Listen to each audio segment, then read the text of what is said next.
Hare Hare, Hare Ram, Ram Ram, Hare Hare, Hare Krishna, Krishna Krishna, Hare Hare, Hare Ram, Ram Ram, Hare Hare, Hare Krishna, Krishna Krishna, Hare Hare, Hare Ram, Ram Ram, Hare Hare, Hare Krishna, Krishna Krishna, Hare Hare, Hare Ram, Ram Ram, Hare Hare, Hare Krishna, Krishna Krishna, Hare Hare, Hare Ram, Ram Ram, Hare Hare, Hare Krishna, Krishna Krishna, Hare Hare, Hare Ram, Ram Ram, Hare Hare, Hare Krishna, Krishna Hare Hare, Hare Ram, Ram, Hare Hare, Hare Krishna, Krishna Hare Hare, Hare Ram, Ram Ram, Hare Hare, Hare Krishna, Krishna Hare Hare, Hare Ram, Ram Ram, Hare Hare, Hare Krishna, Mataji, Hare Krishna. Hare Krishna, Mataji, Hare Krishna. Thank you, Mataji. Om Namo Bhagavate Vasudevaya. Om Namo Bhagavate Vasudevaya. Om Namo Bhagavate Vasudevaya. Om Ajnanatimirandasya Jnananjana Shalakaya Chakshurunmilitam Yena Tasmai Shri Gurave Namaha. Namo Om Vishnupadaya Krishna Preshtaya Bhutale Srimate Bhakti Vedanta Swami Niti Namine Namaste Saraswate Deve Gauravani Pracharine Nirvishesha Shunyavadi Paschatya Desha Karine Jaya Shri Krishna Chaitanya Prabhu Nityananda Shri Advaita Gadadhara Shri Vasadi Gaura Bhakta Vrinda Hare Krishna Krishna Krishna Hare Hare Hare Rama Rama Rama Hare Hare. Hare Krishna. Bhagavadgita ഒന്നാമത്തെ അധ്യായമാണ് നമ്മൾ പഠിക്കുന്നത്. അപ്പോൾ കുരുക്ഷേത്ര യുദ്ധകളത്തിൽ പാണ്ഡവരും കൗരവരും യുദ്ധം ചെയ്യാൻ സന്നിഹിതരായിട്ട് വന്നിരിക്കുകയാണ്. അപ്പോൾ ദുര്യോധനൻ, ഹരേ കൃഷ്ണ, എന്തെങ്കിലും സംശയം ഉണ്ടായിരുന്നോ? ഹരേ കൃഷ്ണ. ഹരേ കൃഷ്ണ മാതാജി, ജോയിൻ ചെയ്തപ്പോ അത് വന്നതാണ്, അൺമ്യൂട്ടായിട്ട് വന്നതാണ്. ശരി. അപ്പോ പാണ്ഡവരും കൗരവരും യുദ്ധക്കളത്തിൽ സന്നിഹിതരായിരിക്കുന്നു. അപ്പോൾ ദുര്യോധനൻ നയതന്ത്രജ്ഞനാണ് എന്ന് ഇവിടെ പറയുകയാണ്. കാരണം ദുര്യോധനൻ ഭീഷ്മരും ദ്രോണരും എന്തായാലും ദുര്യോധനന്റെ പക്ഷത്ത് തന്നെയാണ് എന്ന് ദുര്യോധനൻ അറിയാം. എങ്കിലും അവരുടെ മനസ്സ് പാണ്ഡവരുടെ കൂടെയാണ് എന്ന് ദുര്യോധനന് ഒരു സംശയമുണ്ട്. കാരണം പാണ്ഡവർ എപ്പോഴും ധർമ്മിഷ്ഠരാണ്, ഭീഷ്മർക്കും ദ്രോണർക്കും. അതുകൊണ്ട് പാണ്ഡവരെ വളരെ വലിയ കാര്യമായിരുന്നു. അപ്പോൾ ഇത് യുദ്ധമാണ്, സാധാരണ ജീവിതമല്ല. അതുകൊണ്ട് യുദ്ധത്തിൽ ഭീഷ്മരും ദ്രോണരും അവരുടെ മുഴുവൻ ശക്തിയും ഉപയോഗിച്ച് പാണ്ഡവർക്കെതിരെ യുദ്ധം ചെയ്യുമോ ഇല്ലയോ എന്നുള്ള ഒരു സംശയം ദുര്യോധനനുണ്ട്. അതുകൊണ്ട് ഭീഷ്മരോട് നേരിട്ട് പോയി സംസാരിക്കാൻ ദുര്യോധനൻ അത്രയ്ക്കൊരു മനസ്സുറപ്പില്ലാത്തത് കൊണ്ട് ദ്രോണരുടെ അടുത്തേക്ക് പോകുന്നു. ദ്രോണരോട് രണ്ട് കാര്യം പറയുന്നു. അതായത് പാണ്ഡവരിൽ എസ്പെഷ്യലി അർജുനനോട് ദ്രോണർക്ക് വളരെയധികം കാര്യമായിരുന്നു. കാരണം ദ്രോണാചാര്യരുടെ വളരെ ഇഷ്ടപ്പെട്ട ശിഷ്യനായിരുന്നു അർജുനൻ. അതുകൂടാതെ ആ പാണ്ഡവ സൈന്യത്തിൽ ദ്രോണാചാര്യരുടെ തന്നെ ശിഷ്യനും ദ്രോണാചാര്യരുടെ ശത്രുവായി കരുതുന്ന ദ്രുപദൻ രാജാവിന്റെ പുത്രനും ആ പാണ്ഡവ സൈന്യത്തിലുണ്ട്. ആ ദ്രുപദ രാജാവിന്റെ പുത്രനാണ് പാണ്ഡവരുടെ സൈന്യാധിപൻ. ഇങ്ങനെ ഒരവസ്ഥയിൽ ഒരിക്കലും പാണ്ഡവരോട് ഹിതകരമായിട്ട് യുദ്ധം ചെയ്യരുത്, തന്റെ മുഴുവൻ ശക്തിയും എനിക്ക് വേണ്ടിയിട്ട് ഉപയോഗിക്കണം എന്നുള്ള ഒരു ഇൻഡയറക്റ്റ് ആയിട്ടുള്ള സൂചനയോടുകൂടി ദ്രോണാചാര്യരെ സമീപിക്കുകയാണ് ദുര്യോധനൻ. അതിനോടൊപ്പം തന്നെ ദ്രോണാചാര്യരോട് പാണ്ഡവ സൈന്യത്തിന്റെയും തന്റെ സൈന്യത്തിന്റെയും ബലത്തെ കുറിച്ച് വിസ്തരിച്ച് പറയുന്നു. കാരണം പാണ്ഡവ സൈന്യത്തിൽ 7 അക്ഷൗഹിണിയേ ഉള്ളൂ. കൂടാതെ ആ പാണ്ഡവ സൈന്യത്തെ നയിക്കുന്നത് ഭീമസേനനാണ്. അപ്പോൾ ഭീമസേനന്റെ പരാക്രമമൊന്നും നമ്മുടെ ഭീഷ്മരുടെ പരാക്രമത്തിന് മുന്നിൽ ഒന്നുമല്ല എന്നാണ് ദുര്യോധനൻ പറയുന്നത്. അപ്പോൾ അവരുടെ ഇടയിലും പാണ്ഡവരുടെ ഇടയിലും വളരെ വലിയ യോദ്ധാക്കളൊക്കെ ഉണ്ടെങ്കിലും നമ്മുടെ കൂട്ടത്തിലും ഭീഷ്മർ, ദ്രോണർ, കർണൻ, അശ്വത്ഥാമാവ് മുതലായിട്ടുള്ള ഒരുപാട് വലിയ വലിയ രാജാക്കന്മാരുണ്ട്, നേതാക്കന്മാരുണ്ട്, ശക്തിമാന്മാരുണ്ട്. അപ്പോൾ അപര്യാപ്തം, നമ്മുടെ സേനയുടെ ബലം അല്ലെങ്കിൽ നമ്മുടെ പക്ഷത്തിന്റെ ബലം അപര്യാപ്തം, അത് ഒരിക്കലും എണ്ണാൻ പറ്റാത്തതാണ്. പക്ഷേ ഭീമസേനന്റെ ആണെങ്കിലോ പര്യാപ്തം, പരിമിതമാണ്. നമ്മുടേത് അപരിമിതമാണ്, അവരുടേത് പരിമിതമാണ്.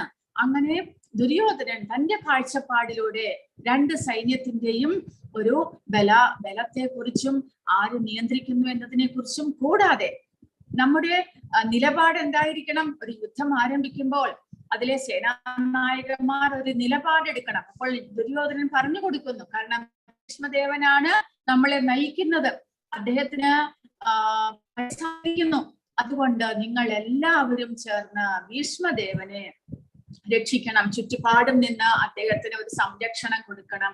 കാരണം ഒരു സംശയം, താൻ ആരെങ്കിലും കുറച്ചാക്കി കണ്ടു എന്ന് അവർ വിചാരിക്കുമോ, താൻ ആരെങ്കിലും പ്രശംസിച്ചില്ല എന്ന് വിചാരിക്കുമോ എന്നുള്ള ഒരു ചിന്താഗതി മൂലം എല്ലാവരെയും പുകഴ്ത്തി പറഞ്ഞുകൊണ്ട് ഭീഷ്മദേവർക്ക് നിങ്ങൾ എല്ലാവരും ഒരു സംരക്ഷണം ഒരുക്കണം എന്നാണ് ദുര്യോധനന്റെ ആഗ്രഹം. കൂടി ഭീഷ്മരും ദ്രോണരെയും അപ്പോൾ ഇവിടെ പറഞ്ഞിരിക്കുന്നത്, ഭീഷ്മരും ദ്രോണരും ധർമ്മത്തിന്റെ പക്കലായിരുന്നു. എങ്കിലും അവർ അനേക കാലമായിട്ട് ആ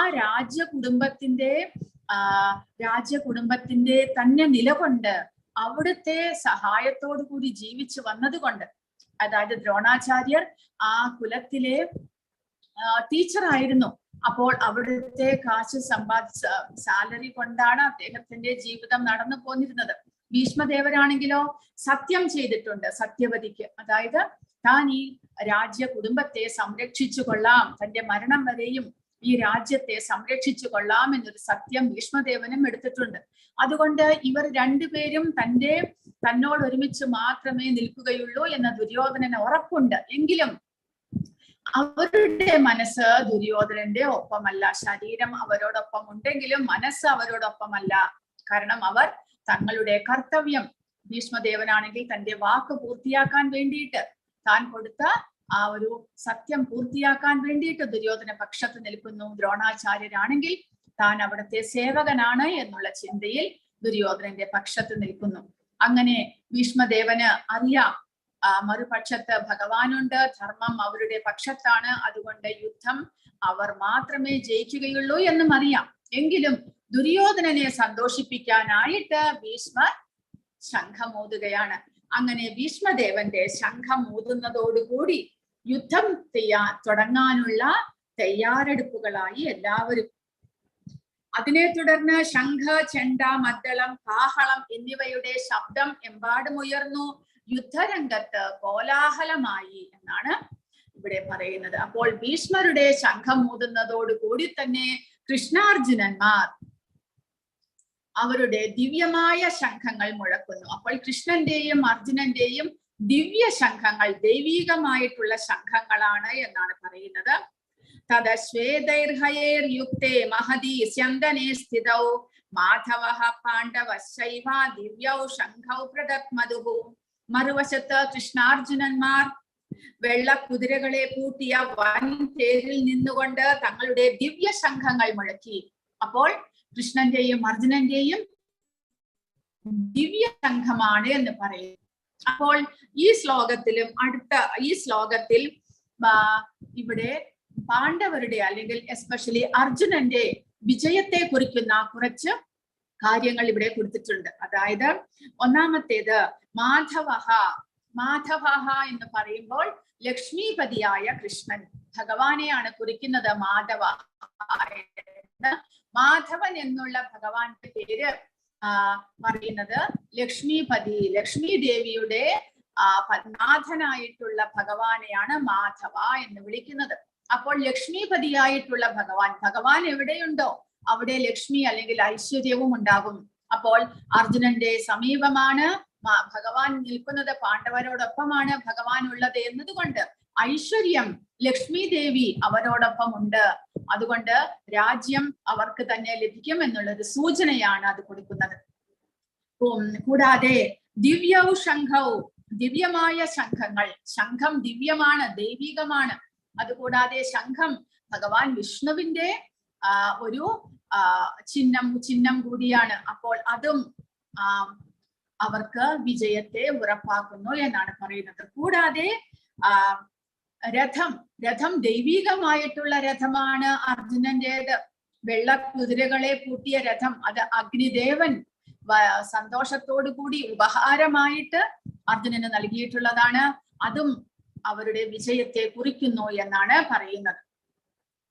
അപ്പോൾ അങ്ങനെ ഇവിടെ അടുത്ത ശ്ലോകത്തിൽ അവരുടെ ശംഖങ്ങളുടെ പേരുകളാണ് ഇനി പറയാൻ പോകുന്നത്. ആദ്യമായിട്ട് കൃഷ്ണന്റെയും അർജുനന്റെയും ഭീമന്റെയും ശംഖങ്ങൾ. പാഞ്ചജന്യം ഋഷികേശോ ദേവദത്തം ധനഞ്ജയ പൗണ്ഡ്രം ദത്മൗ മഹാശംഖം ഭീമകർമ്മ വൃകോധര. പാഞ്ചജന്യം, ഭഗവാൻ കൃഷ്ണന്റെ ശംഖത്തിന്റെ പേരാണ് പാഞ്ചജന്യം. ഋഷികേശ എന്ന് ഭഗവാൻ ഇവിടെ വിളിക്കുന്നു. ഋഷികേശൻ എന്ന് പറഞ്ഞാൽ നമ്മുടെ ഇന്ദ്രിയങ്ങളുടെ നാഥൻ എന്നർത്ഥം. ഋഷിക എന്ന് പറഞ്ഞാൽ നമ്മുടെ ഇന്ദ്രിയങ്ങൾ. ആ ഇന്ദ്രിയങ്ങളുടെ ഈശൻ, നാഥനാണ് ഭഗവാൻ. ഭഗവാന്റെ ശംഖമാണ് പാഞ്ചജന്യം. അർജുനന്റെ ശംഖം ദേവദത്തം. ഭീമന്റെ ശംഖം പൗണ്ഡ്രം എന്നാണ് ഇവിടെ പറയുന്നത്. അപ്പോൾ ഭഗവാൻ കൃഷ്ണനെ ഇവിടെ പറയുന്നു. ഭഗവാൻ കൃഷ്ണനാണ് നമ്മുടെ ഇന്ദ്രിയങ്ങളെ എല്ലാം നിയന്ത്രിക്കുന്നത്. അപ്പോൾ ജീവജാലങ്ങളുടെ എല്ലാം നിയന്ത്രണം ഭഗവാന്റെ കയ്യിലാണ്. ഭഗവാൻ പരമാത്മാവായിട്ട് നമ്മുടെ ഹൃദയത്തിൽ ഇരുന്നു കൊണ്ട് നമ്മുടെ ഇന്ദ്രിയങ്ങളെ നിയന്ത്രിക്കുന്നു. ആ ജീവാത്മാക്കളുടെ സ്വാത്മാർപ്പണ ബോധത്തിന് അനുയോജ്യമായ വിധത്തിൽ, അതായത് നമ്മുടെ കർമ്മങ്ങൾ ഭഗവത് അർപ്പിതമാക്കി മാറ്റാൻ വേണ്ടിയിട്ടുള്ള പ്രചോദനം ഭഗവാൻ നമ്മുടെ ഹൃദയത്തിൽ ഇരുന്നു കൊണ്ട് തരുന്നുണ്ട്. അപ്പോൾ കുറച്ചെങ്കിലും ഭഗവാനോട് ചായ്വുള്ള ഭക്തന്മാർക്ക് അത് മനസ്സിലാക്കുന്നു. അങ്ങനെ ഭഗവാൻ വഴി കാണിച്ചു തന്ന് നമ്മൾ ഭഗവാനിലേക്ക് തിരിയുന്നു. അതുകൊണ്ട് ഋഷികേശൻ, നമ്മുടെ ഇന്ദ്രിയങ്ങളെ നിയന്ത്രിക്കുന്ന ഭഗവാനെ ഋഷികേശൻ എന്നാണ് ഇവിടെ പറയുന്നത്. ഇനി ഇവിടെ കൊടുത്തിരിക്കുന്നത് അർജുനന്റെയും ഭീമന്റെയും വ്യത്യസ്ത നാമങ്ങളെ ഇവിടെ കൊടുത്തിരിക്കുന്നു.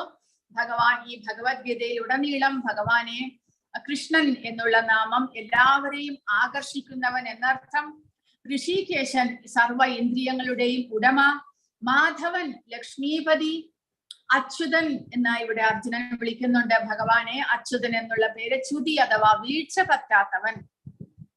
ഭഗവാൻ തന്റെ വാക്കിനെ ഒരിക്കലും വാക്ക് തെറ്റി ഒരിക്കലും നടക്കുന്നില്ല എന്നർത്ഥം. അദ്ദേഹത്തിന് ഒരിക്കലും തെറ്റുപറ്റുന്നില്ല എന്നർത്ഥം. മധുസൂദനൻ, മധു എന്ന രാക്ഷസനെ കൊന്നതുകൊണ്ട് ഗോവിന്ദൻ, ഗോക്കൾക്കും ഇന്ദ്രിയങ്ങൾക്കും ആനന്ദം നൽകുന്നു. വാസുദേവൻ, വസുദേവന്റെ പുത്രനായതുകൊണ്ട് വാസുദേവൻ. ദേവകി നന്ദൻ, ദേവകിയുടെ പുത്രനായതുകൊണ്ട്, ദേവകിയെ അമ്മയായി സ്വീകരിച്ചതുകൊണ്ട് ദേവകി നന്ദൻ. യശോദാനന്ദൻ, യശോദയുടെ പുത്രനായതുകൊണ്ട് വൃന്ദാവനത്തിൽ യശോദയെ തന്റെ ബാലകാല കേളികളാൽ ആനന്ദിപ്പിച്ചിരുന്നു ഭഗവാൻ. പാർത്ഥസാരഥി, അർജുനന്റെ തേർ തെളിയിച്ചതുകൊണ്ട്. കേശവൻ, കേശി എന്ന അസുരനെ ഹനിച്ചതുകൊണ്ട്. ജനാർദ്ദനൻ, എല്ലാ ജീവജാലങ്ങളുടെയും സംരക്ഷണം ഭഗവാനാണ് നടത്തുന്നത്. അതുകൊണ്ട് ഭഗവാനെ ജനാർദ്ദനൻ എന്ന് വിളിക്കുന്നു. ഇനി അർജുനന്റെ പേര് ധനഞ്ജയൻ, ധനത്തെ ജയിച്ചവൻ. പാർത്ഥൻ, കുന്തിയുടെ പുത്രൻ. ഗുഡാകേശൻ, നിദ്രയെ ജയിക്കുന്നവൻ. ഭൃഗോദരൻ എന്നുള്ളത് ഭീമന്റെ പേരാണ്. വീര്യശാലികൾക്ക് മാത്രം സാധിക്കാവുന്ന ധീരകൃത്യങ്ങൾ ചെയ്തതുകൊണ്ടും വളരെ കൂടുതൽ ഭക്ഷിക്കാൻ കഴിവുണ്ടായിരുന്നത് കൊണ്ട് ഭീമനെ ഭൃഗോദരൻ എന്ന് വിളിക്കുന്നു. അങ്ങനെ ഭഗവാനും അർജുനനും ശംഖമൂതാൻ തുടങ്ങിയതും പാണ്ഡവ സൈന്യത്തിലുള്ള മറ്റുള്ളവരെല്ലാവരും തന്നെ ശംഖമൂതാൻ തുടങ്ങുന്നു. അങ്ങനെ ആരൊക്കെയാണ് ശംഖമൂതിയത്? കുന്തിപുത്രനായ യുധിഷ്ഠിരന്റെ അനന്ത വിജയം എന്ന ശംഖമൂതി. നകുല സഹദേവന്മാർ സുഘോഷ മണിപുഷ്പകങ്ങൾ. വില്ലാളി വീരനായ കാശി രാജാവ്, മഹാരഥനായ ശിഖണ്ഡി, ദൃഷ്ടദ്യുമ്നൻ, വിരാടൻ, തോൽവി പിണയാത്ത സാത്യകി, ദ്രുപദൻ, ദ്രൗപദി പുത്രന്മാർ, മഹാബാഹുവായ സുഭദ്രാപുത്രൻ എന്നിവരെല്ലാവരും ശംഖങ്ങൾ ഊതുന്നു. അതോടുകൂടി ആ ശംഖത്തിന്റെ ശബ്ദം ആ കുരുക്ഷേത്ര യുദ്ധക്കളത്തിൽ എമ്പാടും മുഴങ്ങുന്നു. അടുത്ത ശ്ലോകം പറയുന്നത് ആ ശബ്ദം കേട്ടിട്ട് ദുര്യോധന പക്ഷത്തുള്ളവരുടെ ഹൃദയം പിളർന്നുപോയി എന്നാണ് പറയുക. അത്രമാത്രം ശബ്ദമായിരുന്നു അത്രേ. എത്ര ശബ്ദമുണ്ടെങ്കിലും അവരുടെ ഹൃദയം എങ്ങനെയാണ് പിളർന്നു പോകുന്നത്? അതിന് ഇവിടെ പ്രഭുപാദ പറയുന്നത് ഭയം. അതായത് 7 ഔക്ഷൗഹിണിയെ പാണ്ഡവരുടെ സൈന്യത്തിൽ ഉണ്ടായിരുന്നുള്ളൂ എങ്കിലും അവരുടെ ശക്തിയും ഭഗവാന്റെ സാന്നിധ്യവും എല്ലാം കൊണ്ട്, കൂടാതെ ആ ധർമ്മത്തിൽ ഉറച്ചു നിൽക്കുന്നത് കൊണ്ടും ദുര്യോധന പക്ഷത്തുള്ളവർക്ക് അറിയാം തങ്ങൾ അധർമ്മത്തിന്റെ പക്ഷത്താണ്. തങ്ങളുടെ പക്കൽ അർജുനനെ പോലെ ഉള്ള വില്ലാളി വീരനായിട്ടുള്ള ഒരാൾ ഇല്ല എന്നും അവർക്കറിയാം. കൂടാതെ ഭഗവാന്റെ അനുഗ്രഹവും ഇല്ല.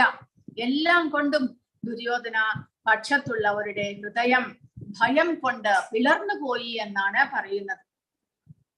വിവിധ സംഘങ്ങളിൽ നിന്ന് ഉയർന്ന ഈ നാഥഘോഷം ഭൂമിയിലും അന്തരീക്ഷത്തിലും മാറ്റൊലി കൊണ്ടു ധൃതരാഷ്ട്രപുത്രന്മാരുടെ ഹൃദയം പിളർക്കുകയായി എന്ന്.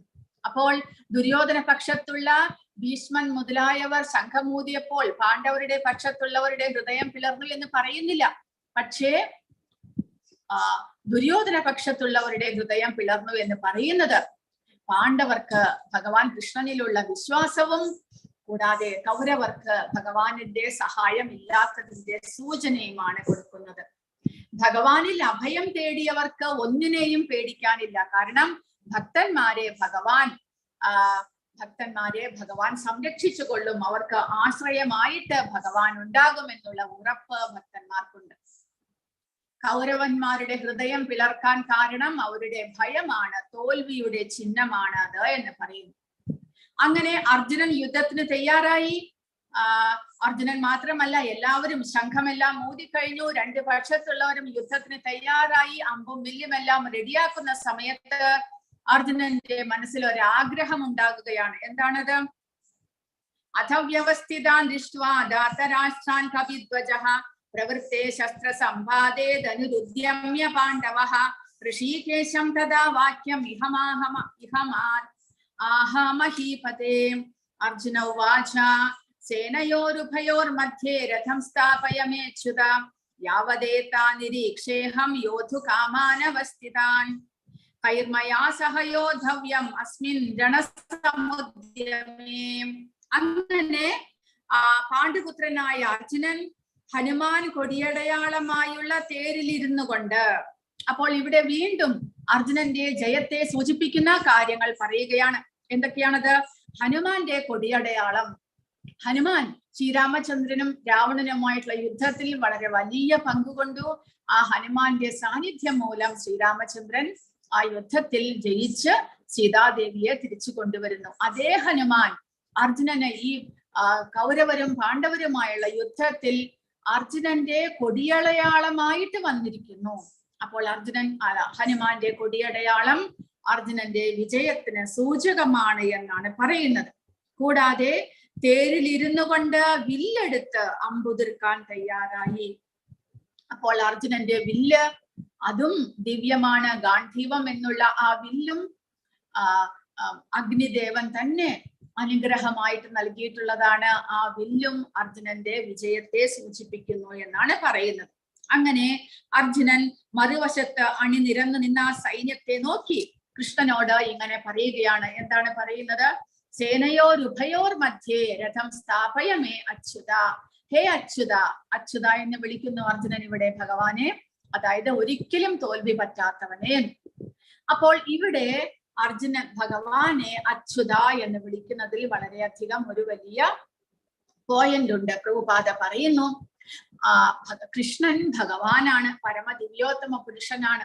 അദ്ദേഹത്തിന് മറ്റുള്ളവർ പറയുന്നത് കേൾക്കേണ്ട കാര്യമില്ല. മറ്റുള്ളവർ ഓർഡർ ചെയ്യുന്നത്, ആജ്ഞാപിക്കുന്നതൊന്നും തന്നെ അനുസരിക്കേണ്ട കാര്യമില്ല. എങ്കിലും അർജുനൻ ഭഗവാന്റെ ഭക്തനും സുഹൃത്തുമായതുകൊണ്ട് അർജുനന്റെ തേര് ഓടിക്കാൻ തയ്യാറായി ഭഗവാൻ സ്വയം വന്നിരിക്കുന്നു.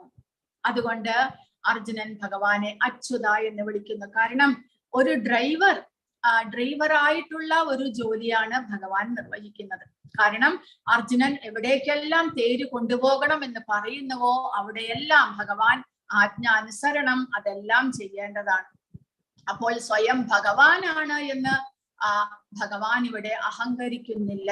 കാരണം ഞാൻ എൻ്റെ ഭക്തന്റെ ഇഷ്ടത്തെ, സന്തോഷത്തിന് വേണ്ടിയിട്ട് ഇതെല്ലാം ചെയ്യുന്നു എന്നാണ് നമ്മൾ മനസ്സിലാക്കേണ്ടത്. അതുകൊണ്ട് ഭഗവാനെ ഭക്തവത്സലൻ എന്ന് വിളിക്കുന്നു. ഭഗവാൻ ഭക്തന്മാരുടെ ഏതാഗ്രഹത്തെയും സാധിപ്പിച്ചു കൊടുക്കുന്നു. അത് ഭഗവാന് വളരെ സന്തോഷമുള്ള കാര്യമാണ് എന്ന്. അങ്ങനെ സാക്ഷാൽ ശ്രീകൃഷ്ണൻ തന്നെ അർജുനനെ നയിക്കുകയാണ് ചെയ്യുന്നത്. ഇന്ദ്രിയാധീശനായ സാക്ഷാൽ ശ്രീകൃഷ്ണൻ തന്നെ അർജുനനെ നയിക്കുന്നു. ഇതെല്ലാം അർജുനന്റെ ഭാവി വിജയത്തിന്റെ സൂചനകളാണ് എന്ന്. അപ്പോൾ ഭഗവാന്റെ ആ സാന്നിധ്യം വിജയത്തെ ഉറപ്പിക്കുന്നു. പരമദിവ്യോത്തമ പുരുഷനാണ് തേരാളി. ജയസ്തു പാണ്ഡുപുത്രാണാം യേഷാം പക്ഷേ ജനാർദ്ദനഃ. പാണ്ഡവന്മാർക്ക് അവിടെ ജയം തീർച്ചയാണ്. കാരണം അവരുടെ പക്ഷത്താണ് ഭഗവാനുള്ളത്, ജനാർദ്ദനനുള്ളത് എന്ന്. അപ്പോൾ ഭാഗ്യദേവത എവിടെയെല്ലാം ഭഗവാന്റെ സാന്നിധ്യമുണ്ടോ അവിടെയെല്ലാം ഐശ്വര്യ ദേവതയായിട്ടുള്ള ലക്ഷ്മി ദേവിയും വാഴുന്നു. ഭാഗ്യദേവത ഒരിക്കലും ഭഗവാനെ വേർപിരിയുന്നില്ല. അത് അർജുനന്റെ വിജയത്തെ സൂചിപ്പിക്കുകയാണ്. കൂടാതെ കുരുക്ഷേത്രം എന്നുള്ള ധർമ്മക്ഷേത്രം അതൊരു പുണ്യസ്ഥലമാണ്. ധർമ്മത്തിന് മാത്രമേ അവിടെ വിജയമുണ്ടാകുകയുള്ളൂ.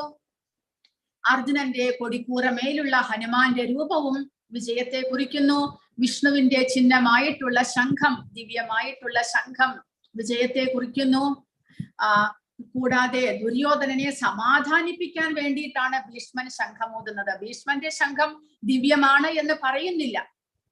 കൂടാതെ അർജുനന് അഗ്നിദേവൻ നൽകിയ രഥം, ഇതെല്ലാം തന്നെ പാണ്ഡവ സൈന്യത്തിന്റെ വിജയത്തെ യുദ്ധം തുടങ്ങുന്നതിന് മുന്നേ തന്നെ അവരുടെ വിജയത്തിനെ കുറിക്കുകയാണ് ചെയ്യുന്നത് എന്ന് പറയുന്നു. കൂടാതെ പാണ്ഡവ സൈന്യം ശംഖൂതിയപ്പോൾ കൗരവന്മാരുടെ ഹൃദയം പിളർന്നു എന്ന് പറയുന്നു. ഇനി അർജുനൻ ഭഗവാനെ അച്യുത, വീഴ്ച പറ്റാത്തവനെ എന്ന് വിളിക്കുന്നു. ഭക്തന്മാരോടുള്ള അദ്ദേഹത്തിനുള്ള സ്നേഹത്തിന് ഒരിക്കലും കുറവുണ്ടാകുന്നില്ല എന്ന്. ഭഗവാൻ ശ്രീകൃഷ്ണൻ സ്നേഹം കൊണ്ടും അഹൈതുകമായ കരുണയാലും തേരാളിയുടെ സ്ഥാനത്തെ ഏറ്റെടുത്തിരിക്കുന്നു. ശുദ്ധ ഭക്തന്മാരുടെ ആജ്ഞകൾ നിറവേറ്റുന്നതിലാണ് ഭഗവാൻ കൂടുതൽ സന്തോഷിക്കുന്നത്. എന്നാലും ഏതവസ്ഥയിലായാലും ഭഗവാൻ പരമദിവ്യോത്തമ പുരുഷനാണ്. അദ്ദേഹത്തിന്റെ സ്ഥാനത്തിന് ഒരു കുറവും വരുന്നില്ല. അദ്ദേഹം അർജുനന്റെ തേരാളിയായി എന്ന് പറഞ്ഞതുകൊണ്ട് ഭഗവാന്റെ സ്ഥാനത്തിന് കുറവൊന്നും വരുന്നില്ല. പക്ഷേ ആ ഭഗവാന്റെ സ്ഥാനത്തിന്റെ മഹിമ ഒന്നും കൂടെ വർദ്ധിക്കുകയാണ് ചെയ്തത്. ഭക്തന്മാരുടെ സന്തോഷത്തിനായിക്കൊണ്ട് ഭഗവാൻ ഇങ്ങനെയൊരു ലീലകൾ കാണിക്കുന്നു എന്നുള്ള ഒരു മഹിമ, ഭഗവാന്റെ മഹിമ വർദ്ധിക്കുന്നു. അപ്പോൾ ഇനി പറയാൻ പോകുന്നത്, ഇനി അർജുനൻ അങ്ങനെ രണ്ട് സൈന്യത്തിന്റെ മധ്യത്തിൽ ഭഗവാൻ തേരിനെ കൊണ്ടുവന്ന് നിർത്തുന്നു. അർജുനൻ ആ എതിർപക്ഷത്തുള്ള സൈന്യത്തെ മുഴുവനും കാണുന്നു. അതോടുകൂടി അർജുനന്റെ മാനസികമായിട്ടുള്ള അവസ്ഥ മാറുകയാണ്. യുദ്ധം ചെയ്യാനുള്ള അർജുനന്റെ ആ ആവേശവും ആ ഭയമില്ലായ്മയും എല്ലാം മാറുകയാണ് ചെയ്യുന്നത്. അപ്പോൾ എന്തിനു വേണ്ടിയിട്ട് അർജുനൻ മറുപക്ഷത്തുള്ളവരെ കാണണമെന്ന് പറയുന്നു? ഉത്തമ ഭക്തൻ എന്ന നിലയിൽ അർജുനന് യുദ്ധം ചെയ്യുന്നതിൽ താല്പര്യം ഉണ്ടായിരുന്നില്ല. അനാവശ്യമായ യുദ്ധത്തിന്റെ കാര്യത്തിൽ അവർക്ക് എത്രത്തോളം, അതായത് മറുപക്ഷത്തിന് എത്രത്തോളം താല്പര്യമുണ്ട് എന്ന് അറിയാനായിട്ട് അർജുനൻ ആഗ്രഹിച്ചു. കാരണം വാസ്തവത്തിൽ പാണ്ഡവർക്ക് അവകാശപ്പെട്ട പകുതി രാജ്യത്തെയാണ് അവർ ചോദിച്ചു വാങ്ങാനായിട്ട് ശ്രമിക്കുന്നത്. അല്ലാതെ അവർ വേറൊന്നും പിടിച്ചു പറിക്കാൻ അന്യായമായിട്ടുള്ള ഒരു ഈ ഒരു കാര്യമല്ല അവർ ചോദിക്കുന്നത്. എന്നാലും ദുര്യോധനന്റെ പിടിവാശി മൂലം അനാവശ്യമായിട്ടുള്ള രക്തച്ചൊരിച്ചിലും യുദ്ധവും എല്ലാം ഉണ്ടാകുന്നു. അപ്പോൾ ആരെല്ലാം ദുര്യോധനൻ തെറ്റുകാരനാണെങ്കിൽ കൂടെ ദുര്യോധന പക്ഷത്ത് നിന്നുകൊണ്ട് തങ്ങൾക്കെതിരെ യുദ്ധം ചെയ്യാൻ ആരെല്ലാം അണിനിരന്നിരിക്കുന്നു എന്നറിയാൻ അർജുനൻ ആഗ്രഹിച്ചു. കാരണം മറുപക്ഷം മുഴുവനും അധർമ്മികളുടെ പക്ഷമാണ്. കാരണം ദുര്യോധനനോടൊപ്പം ചേരണമെന്നുണ്ടെങ്കിൽ മറ്റുള്ള രാജാക്കന്മാരും അതേപോലെ തന്നെ അധർമ്മികളായിരിക്കണം. അല്ലെങ്കിൽ അവർ എന്തുകൊണ്ട് ദുര്യോധനന്റെ പക്ഷത്ത് ചേർന്നിരിക്കുന്നു? അതുകൊണ്ട് അവരെ എല്ലാം കാണുവാൻ അർജുനൻ ആഗ്രഹിച്ചു. ദുർബുദ്ധിയായ ദുര്യോധനനെ സന്തോഷിപ്പിക്കുവാനായി യുദ്ധത്തിനൊരുങ്ങിയവർ ആരെല്ലാമാണ് എന്നറിയാൻ അർജുനൻ ആഗ്രഹിച്ചു. താൻ നേരിടാൻ പോകുന്ന സൈന്യത്തിന്റെ ബലം എത്രയുണ്ട് എന്ന് കണക്കാക്കണം എന്ന് അർജുനൻ ഉദ്ദേശിച്ചു. അതിലെല്ലാം വേണ്ടിയിട്ട് അർജുനൻ രണ്ട് സൈന്യത്തിന്റെ മധ്യത്തിലായി തേരിനെ കൊണ്ടുചെന്ന് നിർത്തുവാനായിട്ടാണ് ഭഗവാനോട് പറയുന്നത്. അപ്പോൾ ഇവിടെ അർജുനനെ ഭഗവാൻ പറയുകയാണ്, സഞ്ജയൻ പറയുന്നു, സഞ്ജയ ഉവാച ഏവമുക്തോ ഋഷികേശോ ഗുഡാകേശേന ഭാരത സേനയോരുഭയോർ മധ്യേ സ്ഥാപയിത്വാ രഥോത്തമം. അപ്പോൾ അങ്ങനെ സഞ്ജയൻ പറയുന്നു, അർജുനൻ ഇങ്ങനെ ആഗ്രഹം പ്രകടിപ്പിച്ചപ്പോൾ രണ്ട് സൈന്യത്തിന്റെ മധ്യത്തിലായി ഭഗവാൻ തന്റെ രഥത്തെ കൊണ്ടുചെന്ന് നിർത്തി. അപ്പോൾ ഇവിടെ അർജുനനെ ഗുഡാകേശൻ എന്ന് വിളിച്ചിരിക്കുന്നു. ഗുഡാകേശൻ എന്ന് പറഞ്ഞാൽ നിദ്രയെയും അജ്ഞാനത്തെയും ജയിച്ചവൻ. ഭഗവാൻ കൃഷ്ണനുമായുള്ള സൗഹൃദം മൂലം അജ്ഞാനത്തെ ജയിച്ചിരിക്കുന്നു അർജുനൻ. കൂടാതെ ഗുഡാകേശൻ എന്ന് പറഞ്ഞാൽ അർജുനൻ നിദ്രയെയും ജയിച്ചിട്ടുണ്ട് എന്ന് പറയുന്നു. അർജുനന് കൃഷ്ണനെ നിമിഷ നേരത്തേക്ക് പോലും മറക്കാനാവില്ല. ഭഗവാൻ ശ്രീകൃഷ്ണൻ ഋഷികേശൻ എന്ന് പറഞ്ഞിരിക്കുന്നു. അർജുനന്റെ മനസ്സിൽ നടക്കുന്നതെല്ലാം തന്നെ ഭഗവാന് അറിയാമായിരുന്നു. അങ്ങനെ ഭഗവാൻ തന്റെ തേരിനെ രണ്ട് സൈന്യത്തിന്റെ മധ്യത്തിൽ കൊണ്ടുചെന്ന് നിർത്തി അർജുനനോട് പറയുകയാണ്, ഉവാച പാർത്ഥ പശ്യതാൻ സമവേദാൻ കുരുനിധി. ഭഗവാൻ അർജുനനോട് പറയുന്നു, പശ്യതാൻ നോക്കൂ. ആരെ നോക്കണം? സമവേദാൻ യുദ്ധത്തിന് ഒരുങ്ങി വന്നിരിക്കുന്ന കുരുക്കളെ നീ കണ്ടുകൊള്ളൂ എന്ന് അർജുനനോട് ഭഗവാൻ പറയുകയാണ്. അപ്പോൾ ഇവിടെ പാർത്ഥ എന്ന് വിളിച്ചിരിക്കുന്നു അർജുനനെ. പാർത്ഥ എന്ന് പറഞ്ഞാൽ കുന്തി ദേവിയുടെ വേറൊരു പേരായിരുന്നു പൃഥ എന്ന്. പൃഥ എന്നാണ് കുന്തി ദേവിയുടെ യഥാർത്ഥത്തിലുള്ള പേര്.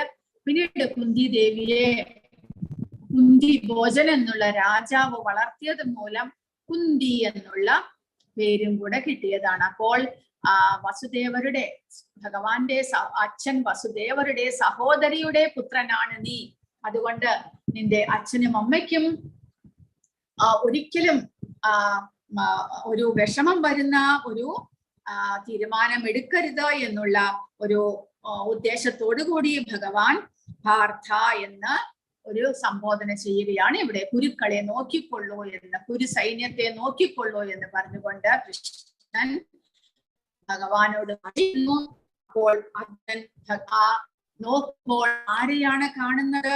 തത്ര പശ്യസ്ഥിതാൻ പാർത്ഥഃ പിതൃനഥ പിതാമഹാൻ ആചാര്യാൻ മാതുലാൻ ഭ്രാതൃപുത്രാൻ പൗത്രാൻ സഖീംസ്തഥാ ശുശുരാൻ സുഹൃദശ്ചൈവ സേനയോരുഭയോരപി. അപ്പോൾ അർജുനൻ ആരെയെല്ലാം കാണുന്നു? പിതാമഹനായിട്ടുള്ള ഭീഷ്മദേവർ, പിതൃതുല്യായിട്ടുള്ള ഗുരുജനങ്ങൾ ദ്രോണാചാര്യൻ മുതലായിട്ടുള്ള ഗുരുജനങ്ങൾ, സുഹൃത്തുക്കൾ അശ്വത്ഥാമാവ് സുഹൃത്തായിരുന്നു. കൂടാതെ മാതുലന്മാർ, ശകുനി മുതലായിട്ടുള്ള മാതുലന്മാർ, ദുര്യോധനാദികളായിട്ടുള്ള സഹോദരന്മാർ, ദുര്യോധനാദികളുടെ മക്കൾ തങ്ങളുടെയും മക്കളാണ്, മക്കളെ കാണുന്നു. ഭാര്യ, പിതാക്കന്മാർ, ഇവരെ എല്ലാവരെയുമാണ് അർജുനൻ മുന്നിൽ കാണുന്നത്. അപ്പോൾ നമ്മൾ ചോദിച്ചേക്കാം, യുദ്ധം ആരംഭിക്കുന്നതിന് മുന്നേ തന്നെ രണ്ടു പക്ഷത്തുമുള്ള സൈന്യത്തെ കുറിച്ച് ഇവർക്ക് അറിയാമായിരുന്നില്ലേ? അറിയാമായിരുന്നു. യുദ്ധത്തിന് മുന്നേ തന്നെ യുദ്ധം തുടങ്ങിക്കഴിഞ്ഞാൽ എന്തെല്ലാം ആപത്തുകൾ വരും, എല്ലാവരും മരിച്ചു പോകും എന്നുള്ള അവസ്ഥയെല്ലാം എല്ലാവർക്കും അറിയാമായിരുന്നു. അതുകൊണ്ട് യുദ്ധം ഇല്ലാതെയാക്കുവാനായിട്ട് ഒരുപാട് അവർ പ്രയത്നിച്ചു. ഭഗവാനെ തന്നെ അവിടെ ദൂതിനെ പറഞ്ഞു വിടുകയും ചെയ്തു. എങ്കിലും യുദ്ധം അനിവാര്യമായി വന്നപ്പോൾ അർജുനന് യുദ്ധം ചെയ്യാതിരിക്കാൻ നിവൃത്തിയില്ല. യുദ്ധം ചെയ്യാൻ അർജുനൻ സന്നദ്ധനുമായിരുന്നു. പിന്നെ എന്തുകൊണ്ട് ഈ ഒരു അവസ്ഥയിൽ അർജുനന്റെ മനസ്സ് ഇങ്ങനെ മാറിപ്പോകുന്നു എന്ന് ചോദിച്ചു കഴിഞ്ഞാൽ വേറെ ഒരു ഉത്തരവുമില്ല. ഭഗവാന്റെ ഇച്ഛ. ഭഗവാനാണ് നമ്മുടെ എല്ലാം ഇന്ദ്രിയങ്ങളെ നിയന്ത്രിക്കുന്നത്. അതുകൊണ്ട് ആ സമയത്ത് ഭഗവാന് വരുന്ന തലമുറയ്ക്ക് വേണ്ടിയിട്ട്, കലികാലത്തെ ജനങ്ങൾക്ക് വേണ്ടിയിട്ട് ഭഗവത്ഗീത നഷ്ടപ്പെട്ടു പോയ ഭഗവാന്റെ ഭഗവത്ഗീതയെ ഉപദേശിക്കാനുള്ള ഒരവസരമായിട്ട് ഭഗവാൻ ഈ ഒരു തിരഞ്ഞെടുക്കുകയാണ് ചെയ്തത്. കാരണം അനാദികാലമായിട്ട് ഭഗവാന്റെ ഭഗവത്ഗീത അല്ലെങ്കിൽ ഭഗവാന്റെ നിയമങ്ങൾ, ശാസ്ത്ര നിശ്ചയങ്ങൾ എല്ലാം തന്നെ ഈ ഭൂമിയിൽ പ്രചാരത്തിലുണ്ടായിരുന്നു. പക്ഷെ എപ്പോഴോ അത് നഷ്ടമായി പോയി. 4-ാമത്തെ അധ്യായത്തിൽ ഭഗവാൻ പറയുന്നുണ്ട്, എപ്പോഴോ അത് നഷ്ടമായി പോയി. അപ്പോൾ ഇനി കലികാലമാണ്. ദ്വാപരയുഗം കഴിഞ്ഞു കഴിഞ്ഞാൽ കലികാലം വരുന്നു. കലികാലത്തെ ജനങ്ങൾ വളരെയധികം ബുദ്ധിമുട്ടും. ആ സമയത്ത് തിരിച്ച് ഭഗവാനിലേക്ക് പോകാനുള്ള ഒരേ ഒരു വഴി ഭഗവാന്റെ ഉപദേശങ്ങൾ മാത്രമാണ്. അതുകൊണ്ട് നഷ്ടപ്പെട്ടു പോയ ആ ഉപദേശങ്ങളെ വീണ്ടും പുനഃസ്ഥാപിക്കാനായിട്ട് ഭഗവാൻ അർജുനന്റെ മനസ്സിന് ഇങ്ങനെയൊരു പരിഭ്രമം ഉണ്ടാക്കുകയും അതുവഴി ഭഗവാന്റെ ഉപദേശങ്ങളെ, ഭഗവത്ഗീതയെ ഭഗവാൻ ഉപദേശിക്കുകയും ചെയ്യുന്നു. അങ്ങനെ തന്റെ ബന്ധുക്കളെയും സുഹൃത്തുക്കളെയും പിതാമഹനെയും എല്ലാവരെയും കണ്ടപ്പോൾ അർജുനന് കൃപയാ പരയാവിഷ്ടോ, കൃപയാ അതായത് കാരുണ്യം, അവരെല്ലാവരും തന്നെ മരിക്കാൻ തയ്യാറായി വന്നിരിക്കുന്നല്ലോ എന്നുള്ള ഒരു ചിന്ത, അങ്ങനെയുള്ള കാരുണ്യം മൂലം, കരുണ മൂലം അർജുനന് പരവേശമായി പോയി എന്നാണ് പറയുന്നത്. അതുകൊണ്ട് അർജുനൻ വിഷാദത്തോടുകൂടി, കരുണയോടുകൂടി അർജുനൻ ഭഗവാനോട് ഇങ്ങനെ പറയുകയാണ്. അപ്പോൾ അർജുനന്റെ മനസ്സിൽ ഇങ്ങനെയുള്ള ചിന്തകളാണ് ഇവിടെ വന്നിരിക്കുന്നത്. അപ്പോൾ മറു സൈന്യത്തിലുള്ളവരെ കണ്ടിട്ട് ദുര്യോധനന്റെ മനസ്സിൽ കരുണയൊന്നും വന്നില്ല. ദുര്യോധനൻ എന്താണ് ചിന്തിച്ചത്? നമ്മൾ ഇങ്ങനെ രണ്ടുപേരെയും വിശകലനം ചെയ്ത് നമ്മൾ പഠിക്കണം ഭഗവത്ഗീത. അപ്പോൾ ദുര്യോധനൻ ഈ അവസ്ഥയിൽ ദ്രോണാചാര്യരോട് പറഞ്ഞത്, എനിക്ക് വേണ്ടി മരിക്കാൻ തയ്യാറായി ഇത്രയും സേനാധിപന്മാരും സൈന്യവും എല്ലാം വന്നിരിക്കുന്നു എന്നാണ്. എന്നാൽ അർജുനന്റെ ചിന്താഗതി എന്തായിരുന്നു? ഇവരെല്ലാവരും തന്നെ ഈ യുദ്ധത്തോടു കൂടി മരിച്ചു പോകുമല്ലോ എന്നുള്ള കരുണയായിരുന്നു അർജുനന്റെ മനസ്സിൽ. ധൃതരാഷ്ട്രയുടെ മനസ്സിലോ? ധൃതരാഷ്ട്ര ചിന്തിച്ചത് ഈ കുരുക്ഷേത്രം എന്നുള്ള ധർമ്മക്ഷേത്രത്തിന്റെ ആ ഒരു സ്വാധീനം മൂലം ദുര്യോധനാദികൾ എന്തെങ്കിലും ഉടമ്പടി ചെയ്ത് യുദ്ധം വേണ്ട എന്ന് വെക്കുമോ, അങ്ങനെ ഒരു ചിന്ത ധൃതരാഷ്ട്രയുടെ മനസ്സിൽ. അപ്പോൾ ഈ കാരുണ്യം എന്നുള്ളത്, ദയ, കരുണ മുതലായവ സാധാരണ എല്ലാവർക്കും വരികയില്ല. ഭഗവാന്റെ ഭക്തന്മാർക്ക് മാത്രമേ അങ്ങനെയുള്ള കരുണ വരികയുള്ളൂ. അത് ഒരു ദൈവീകമായിട്ടുള്ള ഒരു സ്വഭാവമാണ് എന്നിവിടെ പ്രഭുപാദ പറയുന്നു. അത് ശ്രീമദ് ഭാഗവതത്തിൽ പറയുന്നു, യസ്യാസ്തി ഭക്തിർ ഭഗവത്യ കിഞ്ചന സർവൈർ ഗുണൈസ്തത്ര സമാസദേ സുരാഹ. ആർക്കാണോ ഭഗവാന്റെ ഭക്തി, അചഞ്ചലമായിട്ടുള്ള ഭഗവാനോടുള്ള ഭക്തി മനസ്സിലുള്ളത്, അവരുടെ മനസ്സിൽ ദൈവീകമായിട്ടുള്ള എല്ലാ ഗുണങ്ങളും ഉണ്ടായിരിക്കും എന്ന് പറയുന്നു. സർവൈർ ഗുണൈസ് തത്ര സമാസദേ സുരാഹ. സുരർ ദേവന്മാരിലുള്ള ഗുണങ്ങളെല്ലാം തന്നെ ഇങ്ങനെയുള്ള ഭഗവാന്റെ ഭക്തന്മാരിൽ കാണപ്പെടുന്നു. എന്നാൽ ഭഗവാന്റെ ഭക്തന്മാരല്ലാത്തവരോ? ഹരാവഭക്തസ്യ കുതോ മഹദ്ഗുണ. ഹരാവഭക്തസ്യ, അഭക്തന്മാരിൽ, ഹരിയുടെ ഭക്തന്മാരല്ലാത്തവരിൽ മഹത്തായിട്ടുള്ള ഇങ്ങനത്തെ ഗുണങ്ങൾ ഒന്നും തന്നെ കാണുകയില്ല. പിന്നെയോ മനോരഥ നാസതിധാവതോ ബഹിഹി. മനോരഥ, മനസ്സിന്റെ ആ ചാഞ്ചല്യത്തോടു കൂടി വ്യാമോഹത്തിൽപ്പെട്ടാണ് അവർ അലഞ്ഞു തിരിയുന്നത്. അവർ ഭൗതികതയുടെ വ്യാമോഹത്തിൽപ്പെട്ട് അവർ ഇങ്ങനെ അലഞ്ഞു തിരിയുന്നു. അല്ലാതെ അവരുടെ മനസ്സിൽ ദൈവികമായിട്ടുള്ള ഗുണങ്ങൾ ഒന്നും തന്നെ ഉണ്ടായിരിക്കുകയില്ല. അതുപോലെ ഉദാഹരണമായിട്ട് ദുര്യോധനന്റെ മനസ്സിൽ എങ്ങനെയെങ്കിലും ചതിയിലൂടെയാണെങ്കിലും ഈ രാജ്യം വെട്ടിപ്പടുക്കണം എന്നല്ലാതെ ആ ദുര്യോധനന്റെ മനസ്സിൽ കരുണയാകട്ടെ ദയയാകട്ടെ ഒന്നും തന്നെയില്ല. എന്നാൽ അർജുനൻ ഇനിയിപ്പോൾ പറയാൻ പോകുന്നു, തനിക്ക് രാജ്യം ഇല്ലെങ്കിലും വിരോധമില്ല, ഇവരാരും മരിക്കരുത് എന്നുള്ള ഒരു ചിന്തയാണ് അർജുനൻ മനസ്സിലുണ്ടായത്. അത് ദൈവികമായിട്ടുള്ള ഗുണമാണ് എന്ന് പറയുന്നു. അപ്പോൾ അർജുനന്റെ ചിന്തകൾ എന്തൊക്കെയാണ്? ഈ യുദ്ധം തന്റെ കുടുംബത്തെയും പാരമ്പര്യത്തെയും എങ്ങനെ നശിപ്പിക്കുമെന്ന് ചിന്തിച്ച് അർജുനന് മനസ്സ് ചുറ്റിക്കറങ്ങുന്നു. തന്റെ കുടുംബാംഗങ്ങളെ കൊന്നാൽ വലിയ പാപകർമ്മത്തിന്റെ ഫലം തന്നെ കാത്തിരിക്കുന്നു എന്ന് കരുതുന്നു. അതിലും വേദം നിരായുധനായി പ്രതിരോധത്തിന് ഒരുങ്ങാതെ നിൽക്കുമ്പോൾ തന്നെ അവർ കൊന്നുകൊള്ളട്ടെ എന്ന് അർജുനൻ ചിന്തിക്കുകയാണ്. അങ്ങനെ അർജുനൻ അത്യന്തം ദുഃഖിതനായി വില്ലും ശരങ്ങളും താഴെയിട്ട് തേരിൽ ഇരിപ്പായി. ഇതാണ് 28 മുതൽ 46 വരെയുള്ള ശ്ലോകത്തിന്റെ ചുരുക്കമായിട്ട് പറയുന്നത്. അങ്ങനെ അർജുനൻ ബന്ധുമിത്രാദികളെ കാണുന്നു എതിർ സൈന്യത്തിൽ. അതിനുശേഷം അർജുനന്റെ പ്രതികരണമാണ്, അവയവങ്ങൾ തളരുന്നു, മുഖം വരളുന്നു. കാരണം അനുകമ്പയും സഹതാപവും. അവർക്കെല്ലാം മരണം അടുത്തതോർത്ത് ഈ പ്രതികരണം ഉണ്ടാകുന്നു. ദൗർബല്യം കൊണ്ടല്ല, ഒരിക്കലും അർജുനന് യുദ്ധം ചെയ്യാനുള്ള മടി കൊണ്ടല്ല ഇങ്ങനെ ഒരു പ്രതികരണം ഉണ്ടായത്. പിന്നെയോ അനുകമ്പ, ദയ, കരുണ, ആ മരിക്കാൻ തയ്യാറായി റെഡിയായിട്ട് വന്നിരിക്കുന്ന ആ മറു സൈന്യത്തിലുള്ളവരെ കണ്ടിട്ട് ആ ദൗർബല്യമല്ല, മൃദുല ഹൃദയത്വം കൊണ്ടാണ് എന്ന് പറയുന്നു. അത് ശുദ്ധനായിട്ടുള്ള ഭഗവത് ഭക്തനിൽ സ്വാഭാവികമാണ്. അവരുടെ സമരവീര്യം കണ്ട അദ്ദേഹം അമ്പരന്നു. മറു സൈന്യത്തിലുള്ളവർ മുൻപിൽ മരണം അടുത്ത് നിൽക്കുകയാണെങ്കിലും യുദ്ധത്തിന് തയ്യാറായി അത്രമാത്രം ഊർജ്ജസ്വലതയോടുകൂടി സന്തോഷത്തോടു കൂടിയാണ് അവർ വന്നിരിക്കുന്നത്. അത് കണ്ടിട്ട് അർജുനന് വളരെയധികം അമ്പരപ്പായി പോയി. നിർവ്യാജമായ ഭഗവത് ഭക്തിയുള്ള ഏതൊരാളിലും ദിവ്യന്മാർക്കും ദേവന്മാർക്കുമുള്ള സർവഗുണങ്ങളും ഉണ്ടായിരിക്കുന്നു. അങ്ങനെയുള്ള ആ ദൗർബല്യത്തിന്റെ അല്ലെങ്കിൽ ഭക്തന്മാരിൽ ഉണ്ടാകുന്ന കരുണ മൂലം ശരീരത്തിൽ എന്തെല്ലാം മാറ്റമാണ് അർജുനൻ ഉണ്ടായത്? ശരീരം വിറയ്ക്കുന്നു, രോമാഞ്ചം ഉണ്ടാകുന്നു. ഇതെല്ലാം തന്നെ ഇവിടെ പ്രഭുപാദ പറയുന്നത് രണ്ട് വിധത്തിലുള്ള സാഹചര്യങ്ങൾ കൊണ്ടുണ്ടാകാം. ഒന്ന്, ഭൗതികമായിട്ടുള്ള സാഹചര്യത്തിൽ ഭയം കൊണ്ട് ഇങ്ങനെ ഉണ്ടാകാം. അപ്പോൾ അർജുനൻ ഇവിടെ ഭയം കൊണ്ടല്ല, അർജുനന് ഭയമില്ല. പിന്നെയോ അനുകമ്പയാണ്. ആ അനുകമ്പ എന്നുള്ളത് ഭഗവാന്റെ ഭക്തന്മാരുടെ ഒരു സ്വഭാവമാണ്. അപ്പോൾ ഭഗവാനോടുള്ള ഭക്തി മൂലം ഭക്തന്മാരിൽ രോമാഞ്ചവും ശരീരം വിറയ്ക്കുകയും എല്ലാം ഉണ്ടാകും. ആനന്ദത്തിന്റെ അനുഭൂതിയിലേക്ക് അത് നമ്മളെ ഉയർത്തുന്ന ആ സമയത്തുണ്ടാകുന്ന മാറ്റങ്ങളാണ്. ഭൗതിക സാഹചര്യങ്ങളിൽ നിന്നുളവാകുന്ന ഭയം കൊണ്ടും ഇതുണ്ടാകാം. മൃത്യുഭയം കൊണ്ട് നമ്മൾ ചിലപ്പോൾ നമുക്ക് ശരീരം വിറയ്ക്കും, രോമാഞ്ചമെല്ലാം ഉണ്ടാകും പേടി കൊണ്ട്. അല്ലെങ്കിലോ ആധ്യാത്മികമായിട്ടുള്ള അനുഭൂതി കൊണ്ടും ഇങ്ങനെ ഉണ്ടാകാം എന്ന് പറയുന്നു. അങ്ങനെ അർജുനനിൽ പല വിധത്തിലുള്ള ലക്ഷണങ്ങളും അർജുനൻ കാണുകയാണ്. ദൗർഭാഗ്യ ലക്ഷണങ്ങളെയാണ് അർജുനൻ എമ്പാടും കാണുന്നത് എന്ന്. ഉറച്ചു നിൽക്കാൻ സാധിക്കുന്നില്ല, തന്നെ മറന്നു പോകുന്നു, മനസ്സ് ചുറ്റിക്കറങ്ങുന്നു. ഇതെല്ലാം അർജുനനിൽ ഉണ്ടാകുന്ന ആ കരുണ ലക്ഷണങ്ങളാണ് എന്നാണ് ഇവിടെ പറയുന്നത്. അർജുനൻ ദൗർഭാഗ്യ ലക്ഷണങ്ങളെ മാത്രം എല്ലാ ദിക്കിലും കാണുന്നു. നച ശക്നോമ്യവസ്ഥാതും ഭ്രമതീവ ച മേ മനഃ നിമിത്താനി ച പശ്യാമി വിപരീതാനി കേശവ. മനസ്സ് ചുറ്റിക്കറങ്ങുന്നു, അല്ലയോ കേശവ. ദൗർഭാഗ്യ ലക്ഷണങ്ങളാണ് ഞാൻ എമ്പാടും കാണുന്നത്. നല്ല പ്രതീക്ഷകളെ ഒന്നും തന്നെ കാണുന്നില്ല. ഈ യുദ്ധം മൂലം എല്ലാ ദിക്കിലും ദൗർഭാഗ്യം മാത്രമേ ഉണ്ടാകുകയുള്ളൂ.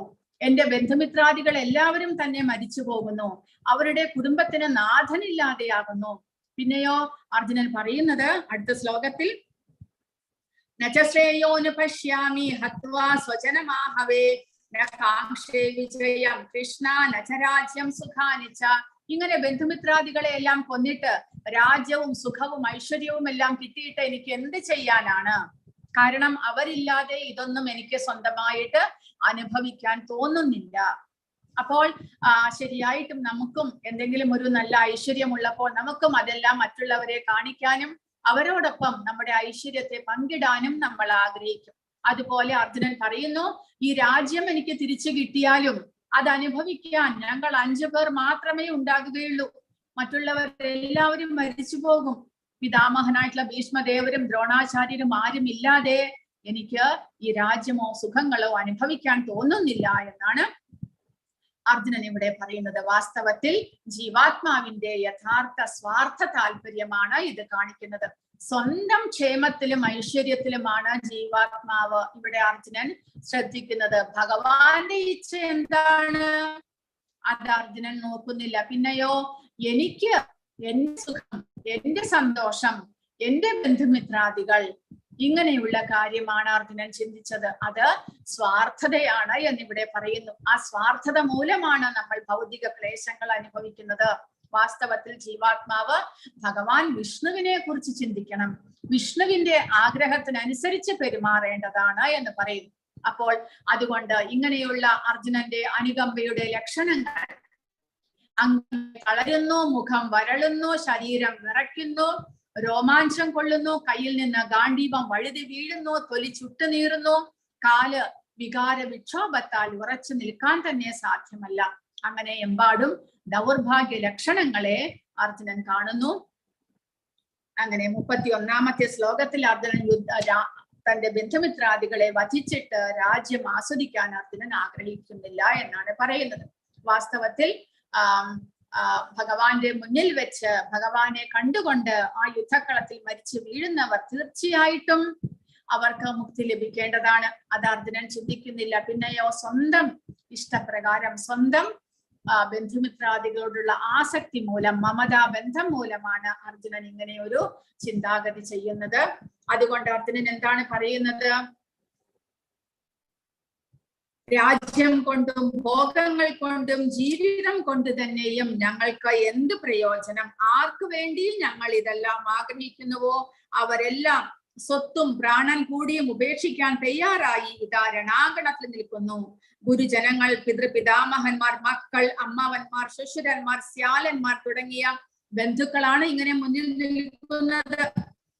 ഞാൻ എന്തിനാ അവരെ കൊല്ലണം?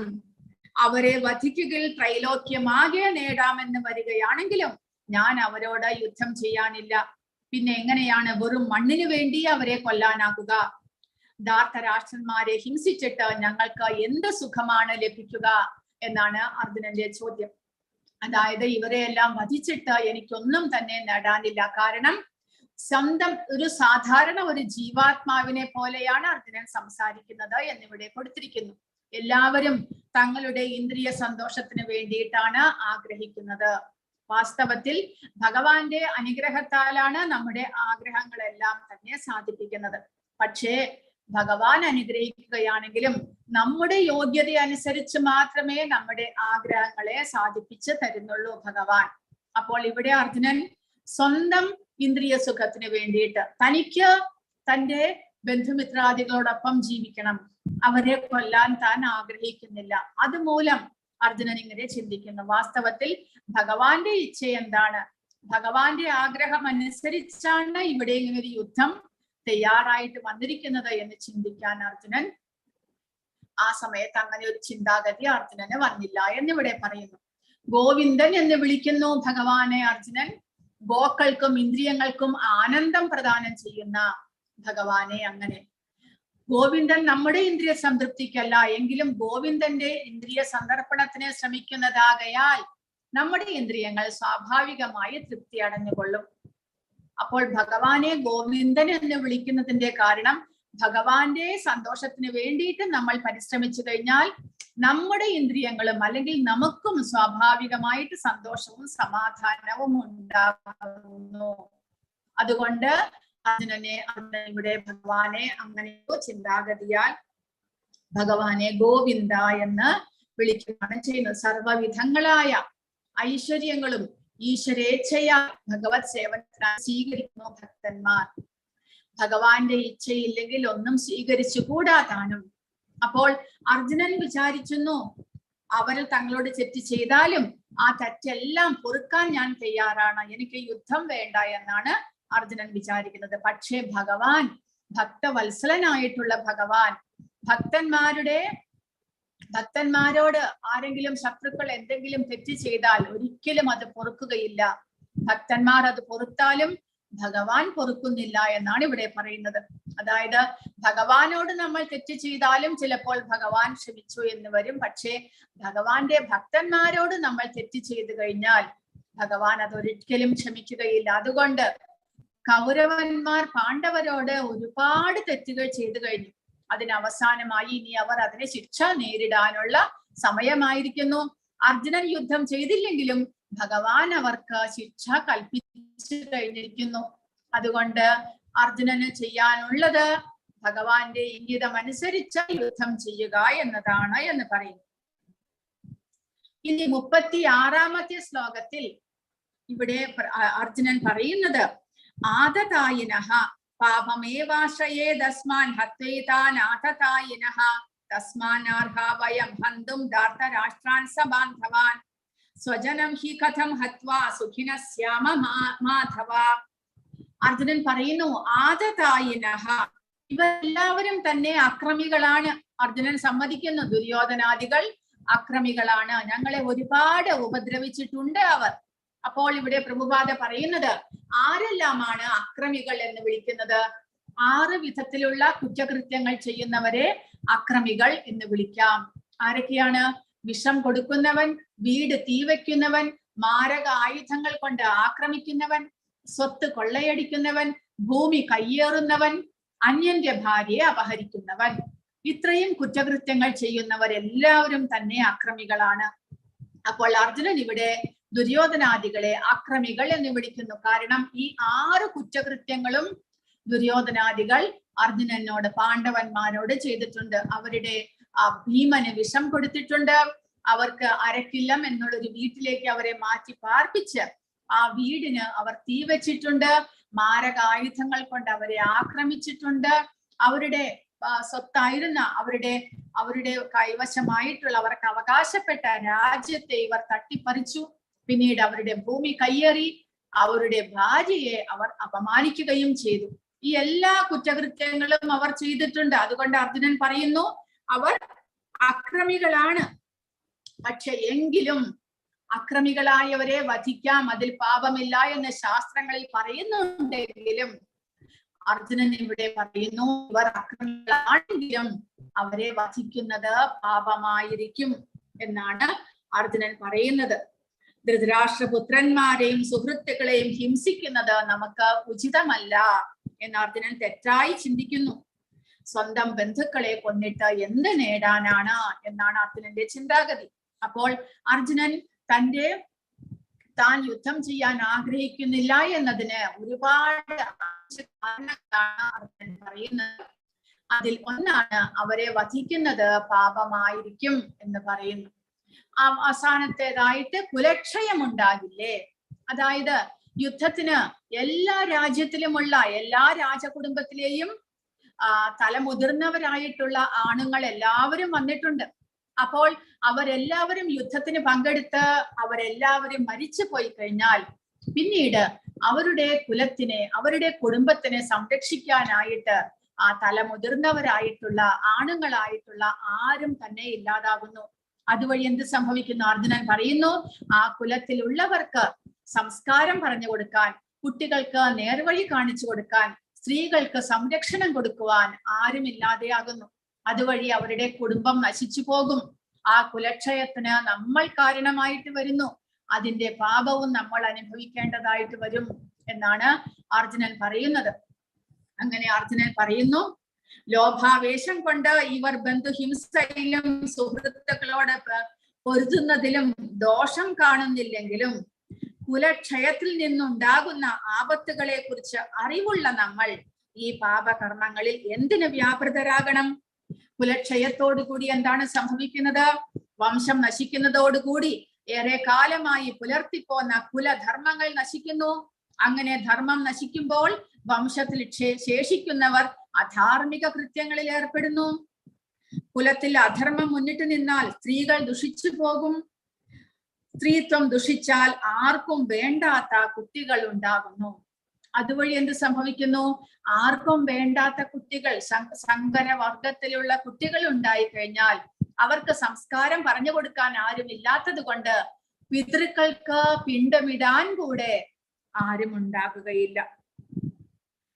അധപ്പതിച്ച കുടുംബങ്ങളിലെ പിതൃക്കൾ കാലം തോറും പിണ്ടമോ ഉദകക്രിയയോ കിട്ടായികയാൽ അധപ്പതിക്കും.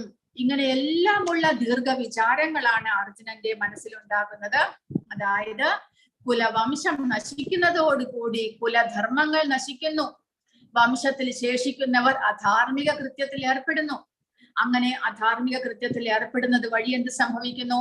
ആത്മീയ മുക്തിക്കുള്ള അവസരം അടഞ്ഞവർക്ക്, മരിച്ചു പോയവർക്ക് ആത്മീയ മുക്തിക്കുള്ള അവസരം നഷ്ടപ്പെടുന്നു. കാരണം ഇളം തലമുറക്കാർ അധാർമിക സ്വഭാവം കൈക്കൊള്ളും. അവർ മരിച്ചു പോയവർക്ക് പിണ്ടമിടാൻ കൂടെ അവർ ശ്രദ്ധിക്കില്ല. കുടുംബത്തിലെ ആചാരങ്ങളെല്ലാം നിന്നു പോയേക്കാം. അങ്ങനെ ആ ഒരു കുടുംബത്തെ നേർവഴിക്ക് നയിക്കേണ്ടത്, സംസ്കാരം നിലനിർത്തേണ്ടത് കുലത്തിലെ മുതിർന്നവരുടെ കടമയാണ്. അങ്ങനെ മുതിർന്നവരായിട്ടുള്ള ആണുങ്ങളെല്ലാം തന്നെ അവിടെ യുദ്ധത്തിന് വന്നിട്ടുണ്ട്. അതുകൊണ്ട് ആ യുദ്ധത്തോടുകൂടി ഇവരെല്ലാം മരിച്ചു പോയി കഴിഞ്ഞാൽ അവരുടെ എല്ലാം കുടുംബം അധർമ്മത്തിലേക്ക് വീണു പോകും എന്നാണ് അർജുനൻ പറയുന്നത്. അപ്പോൾ ഇവിടെ കൊടുത്തിരിക്കുന്നത് മനുസ്മൃതിയിൽ 16 സംസ്കാരങ്ങൾ, ഷോഡശ സംസ്കാരം എന്നുള്ള നമ്മൾ ജനിച്ചു കഴിഞ്ഞാൽ നമ്മൾ മരിക്കുന്നത് വരെയുള്ള 16 സംസ്കാരങ്ങളെ കുറിച്ച് ഇവിടെ കൊടുത്തിരിക്കുന്നു. ഇതെല്ലാവരും നമ്മൾ മനസ്സിലാക്കണം. ചിലതെല്ലാം നമ്മൾ ചെയ്യുന്നുണ്ട്, ചിലത് കാലപ്പഴക്കത്താൽ നമ്മൾ അത് വിട്ടുപോയിരിക്കുന്നു. പക്ഷെ ഇങ്ങനെ 16 സംസ്കാരങ്ങൾ മുതൽക്കേ നമ്മുടെ സമൂഹത്തിൽ നിലവിലുണ്ട്. ഒന്ന് വിവാഹമാണ് ആദ്യത്തേത്. വിവാഹത്തോടു കൂടിയാണ് സംസ്കാരങ്ങൾ ആരംഭിക്കുന്നത്. ഒരു സ്ത്രീയും പുരുഷനും വിവാഹം കഴിക്കുന്നത് ഒരു സംസ്കാരമാണ്. നമ്മൾ അതൊരു അഗ്നിയുടെ മുന്നിൽ വെച്ച്, ഭഗവാന്റെ മുന്നിൽ വെച്ച് നമ്മൾ വിവാഹം കഴിക്കുന്നു. അത് സംസ്കാരമാണ്. അതോടുകൂടി നമ്മൾ ഒരു കുടുംബം ആരംഭിക്കുകയാണ്. വിവാഹത്തോടു കൂടിയാണ് നമ്മൾ ഒരു കുടുംബം ആരംഭിക്കുന്നത്. ആ കുടുംബം ആരംഭിച്ചു കഴിഞ്ഞാൽ ഗർഭാധാരണത്തിന് മുൻപ് ഗർഭാധാന സംസ്കാരം എന്നൊരു സംസ്കാരമുണ്ട്. അതായത് ഭഗവാന്റെ മുന്നിൽ വെച്ച് ഭഗവാന് വേണ്ടി യജ്ഞങ്ങൾ ചെയ്ത് ഭഗവാന്റെ ഭക്തന്മാരായിട്ടുള്ള ഒരു നല്ല ശിശുവിനെ നമുക്ക് ലഭിക്കാൻ വേണ്ടിയിട്ട് ഭഗവാനോട് പ്രാർത്ഥിക്കുന്നു. ആ ഗർഭാധാന സംസ്കാരം. അതിനുശേഷം 3-ാം മാസം പുംസവനം എന്നൊരു സംസ്കാരമുണ്ട്. പിന്നീട് സീമന്തം, കുഞ്ഞ് ജനിക്കുന്നതിന് മുൻപ് 7-ാം മാസത്തിൽ, ഒന്നുകിൽ 5-ാം മാസം അല്ലെങ്കിൽ 7-ാം മാസത്തിൽ സീമന്തം എന്നുള്ളൊരു സംസ്കാരം ചെയ്യുന്നു. അതായത് 7-ാം മാസമായി ചിലരെല്ലാം ഉണ്ട്, 7-ാം മാസം ആകുമ്പോഴത്തേക്കും എല്ലാം പ്രസവിക്കും. കുഞ്ഞിന് ആപത്ത് വരാതിരിക്കാനായിട്ട് ഒരു യജ്ഞം നടത്തുകയാണ് ചെയ്യുന്നത്. സീമന്തം. കുഞ്ഞ് ജനിക്കുന്നതിന് മുൻപ് അമ്മയ്ക്കും കുഞ്ഞിനുമുള്ള സംരക്ഷണത്തിനായി കൊണ്ട് ഒരു സംസ്കാരം നടത്തുന്നു. പിന്നീട് കുഞ്ഞ് ജനിച്ചു കഴിഞ്ഞാൽ നമ്മൾ ശുദ്ധീകരണമുണ്ട്. 11-ാമത്തെ ദിവസം നമ്മൾ ശുദ്ധി ചെയ്യുന്നു. അതോടുകൂടി ജാതകർമ്മം ചെയ്യുന്നു. കുഞ്ഞിന്റെ ജാതകം എഴുതുന്നു 11-ാം ദിവസത്തോടു കൂടി. പിന്നെയോ നാമകരണം, കുട്ടിയുടെ നാമം ചെയ്യുന്നത്, നാമകരണം ഒരു സംസ്കാരമാണ്. ഇതെല്ലാം തന്നെ സംസ്കാരം എന്ന് പറയുമ്പോൾ നമ്മൾ വളർന്നു വരുന്നതോടുകൂടി നമ്മുടെ ജീവിതത്തിന് ഒരു പരിശുദ്ധി നടത്താനുള്ള ഒരു പ്രക്രിയകളാണ് ഇതെല്ലാം. നാമകരണം. പിന്നീട് ആദ്യമായിട്ട് കുട്ടിയെ സൂര്യനെ കാണിക്കാൻ നമ്മൾ കൊണ്ടുപോകും. അതും ഒരു സംസ്കാരം.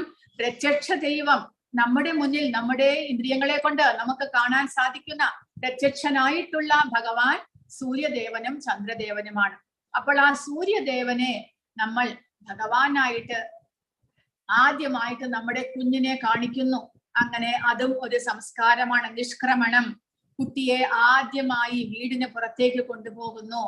പിന്നീട് 6 മാസമാകുമ്പോൾ അന്നപ്രാശനം നടത്തുന്നു. ആദ്യമായിട്ട് നമ്മൾ കുട്ടിക്ക് അന്നം കൊടുക്കുകയാണ്. അതുവരെ അമ്മയുടെ പാൽ കുടിച്ചിരുന്ന കുട്ടിക്ക് ഭൗതികമായിട്ടുള്ള വസ്തുക്കളെ കൊടുക്കുന്നതിന് മുൻപ് നമ്മൾ ഭഗവാന് നിവേദിച്ച പ്രസാദം കൊടുത്ത് പരിശുദ്ധമാക്കുന്നു കുട്ടിയെ. അതും അന്നപ്രാശനം ഒരു സംസ്കാരമാണ്. പിന്നീട് ആദ്യമായിട്ട് തലമുടി കണ്ടിക്കുമ്പോൾ, ഇതെല്ലാം നമ്മൾ ഇപ്പോഴും നോക്കുന്നതാണ്. ആദ്യമായിട്ട് തലമുടി കണ്ടിക്കുക, ആദ്യമായിട്ട് കുട്ടിക്ക് ചെവി തുളച്ച് കുട്ടിക്ക് ചെവിയിൽ കമ്മലിടുക, കർണവേദം. പിന്നീട് ആദ്യമായിട്ട് വിദ്യാരംഭം നടത്തുക. പിന്നീട് ബ്രാഹ്മണർക്ക് ആൺകുട്ടിയാണെങ്കിൽ ഉപനയനം എന്നുള്ളൊരു സംസ്കാരമുണ്ട്. വിശുദ്ധമായിട്ടുള്ള നൂൽ, അതും ഒരു സംസ്കാരമാണ്. ആദ്യം ബ്രഹ്മോപദേശം. അച്ഛൻ ബ്രഹ്മോപദേശം കൊടുക്കുന്നു കുട്ടിക്ക് ചെവിയിൽ. പിന്നീട് ഓരോ വർഷവും പഠനത്തിന് മുൻപും ശേഷവും പ്രൈശർത്ഥം. ആദ്യമായിട്ട് ആൺകുട്ടി ഷേവ് ചെയ്യുകയും പെൺകുട്ടിക്ക് ആർത്തവ ചക്രം ഉണ്ടാകുകയും ചെയ്യുമ്പോൾ ഒരു സംസ്കാരം ചെയ്യുന്നു. പിന്നീട് വിവാഹ ജീവിതത്തിന്റെ അവസാനം സമാവർത്തനം. പിന്നീട് വിവാഹം വരെ എത്തുന്നു. വിവാഹത്തിന് ശേഷം പിന്നീട് എന്താണ് നമുക്ക് അവസാനമായിട്ടുള്ള സംസ്കാരം? അന്ത്യേഷ്ടി. നമ്മൾ മരിച്ചു കഴിഞ്ഞാൽ, ഈ ശരീരം മരിച്ചു കഴിഞ്ഞാൽ ആ 16 ദിവസം അല്ലെങ്കിൽ 12 ദിവസം ശരീരത്തെ ദഹിപ്പിച്ചു കഴിഞ്ഞിട്ട് ജീവാത്മാവിനെ പരിശുദ്ധമാക്കാനുള്ള അടുത്ത സംസ്കാരം. അപ്പോൾ ഇതെല്ലാം തന്നെ ഭൗതികമായ ഒരു ശരീരം സ്വീകരിക്കുന്നതോടുകൂടി ജീവാത്മാവ് ഈ ശരീരത്തിനുള്ളിൽ ബന്ധനത്തിലാണ്. അപ്പോൾ ആ ശരീരത്തെ പല വിധത്തിലും പരിശുദ്ധീകരിക്കാനുള്ള, അതുവഴി ഇന്ദ്രിയങ്ങൾ പരിശുദ്ധമാകാനുള്ള ഓരോ സംസ്കാരങ്ങളാണ് ഇതെല്ലാം നമ്മൾ ഒരു നിയന്ത്രിതമായ ജീവിതം നമ്മൾ നയിക്കാനായിട്ട് നമ്മളെ പ്രേരിപ്പിക്കുന്നു. ഇപ്പോഴത്തെ തലമുറ എന്ന് പറഞ്ഞാൽ ഒന്നിനും നിയന്ത്രണം അവർ ആഗ്രഹിക്കുന്നില്ല. പക്ഷേ പണ്ട് കാലത്ത് എല്ലാവരും ഭഗവാന്റെ ശാസ്ത്ര നിർദ്ദേശങ്ങൾ അനുസരിച്ച് ഒരു നിയന്ത്രിതമായ ജീവിതം നയിക്കാൻ അവർ തയ്യാറായിരുന്നു. അതുമൂലം അവർ ആഭ്യന്തരികമായിട്ടും ബാഹ്യമായിട്ടും പരിശുദ്ധിയോടുകൂടിയുള്ള ഒരു ജീവിതം നയിക്കുന്നു. അതുവഴി ആ ജീവാത്മാവിനെ പരിശുദ്ധമാക്കാൻ അവർക്ക് സാധിച്ചിരുന്നു. അങ്ങനെ ഈ സംസ്കാരങ്ങളെല്ലാം തന്നെ ശരീരത്തിന്റെയും മനസ്സിന്റെയും ശുദ്ധീകരണ പ്രക്രിയകളാണ്. അപ്പോൾ അർജുനൻ പറയുന്നത്, കുടുംബത്തിലെ മുതിർന്നവരെല്ലാവരും മരിച്ചു പോയി കഴിഞ്ഞാൽ ഇങ്ങനെയുള്ള ശുദ്ധീകരണ പ്രക്രിയകൾ നടത്താൻ ആരുമില്ലാതെയാകുന്നു. അതുമൂലം കുടുംബത്തിൽ അധർമ്മം ഉണ്ടാകുന്നു, സ്ത്രീകൾ അശുദ്ധീകരിക്കപ്പെടുന്നു, അതുമൂലം ഒരു സംസ്കാരമില്ലാത്ത കുട്ടികൾ ജനിക്കുന്നു. അങ്ങനെ മരിച്ചു പോയവർക്കുള്ള ക്രിയകൾ ചെയ്യാൻ പോലും വീട്ടിൽ ആരുമില്ലാതെയാകുന്നു.